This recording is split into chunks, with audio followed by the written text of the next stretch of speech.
The spaceship landed in the middle of a Walmart parking lot in rural Alabama. The locals, unfazed by the sudden appearance of a glowing, egg-shaped vessel, simply assumed it was another meth lab explosion. Out stepped three alien girls, Zorblax, Glipnora, and Quixie, wearing what they thought were casual Earth clothes, which were actually just neon spandex bodysuits with fanny packs. "Finally, a vacation," Zorblax exclaimed, stretching her long arms. "I've been dreaming of this since the Great Galactic War of 47,892. Earth looks moist." The trio had chosen Earth as their vacation destination after scrolling through the Intergalactic Travel Bureau's top 10 planets for weird food and questionable decisions. They were ready for sun, fun, and maybe a little interspecies mingling. What they didn't expect was to discover they were, in fact, distant cousins of humanity.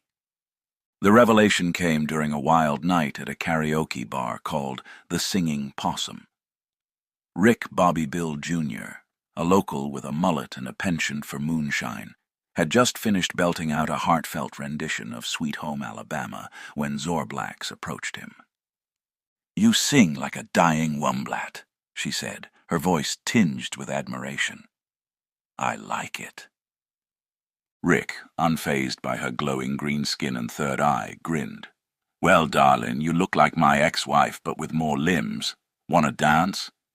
As the night progressed, the alien girls and Rick's friends got along swimmingly. Glipnora accidentally vaporized the jukebox with her heat vision, but Rick just shrugged and said, "Happens all the time." By the end of the evening, Zorblax and Rick were making out behind the dumpster, while Glipnora and Quixie were arm-wrestling with Rick's buddies for shots of tequila. The next morning, the aliens woke up in Rick's double-wide trailer, surrounded by empty beer cans and a suspiciously large number of raccoons. As they scanned the room with their advanced alien tech, Quixie's DNA analyzer beeped. Girls?" Quixie said, holding up the device. "According to this, we share 98.7% of our DNA with these humans. We're basically cousins." Zorblax gasped.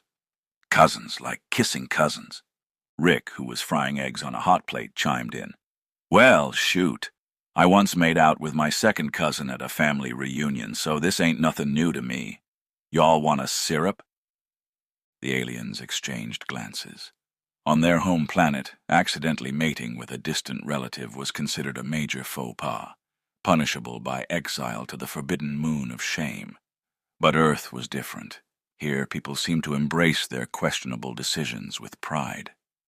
As the days went on, the alien girls decided to lean into the absurdity of the situation.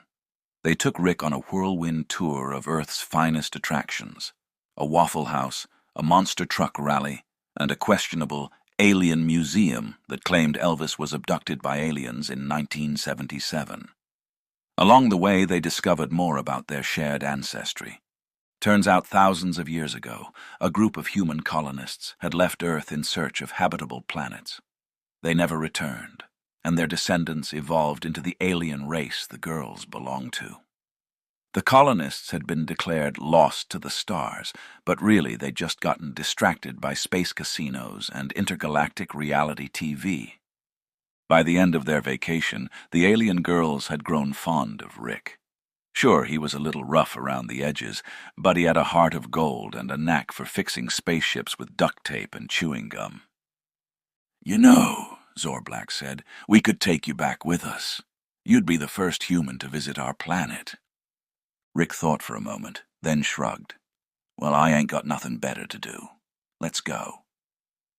As the spaceship lifted off, Rick waved goodbye to Earth, his raccoon entourage, and the Singing Possum karaoke bar. The alien girls high-fived each other. This vacation had turned out to be way more interesting than they'd expected. And so Rick Bobby Bill Jr. became the first human ambassador to the galaxy, proving that sometimes the best adventures start with a little family reunion and a lot of questionable decisions.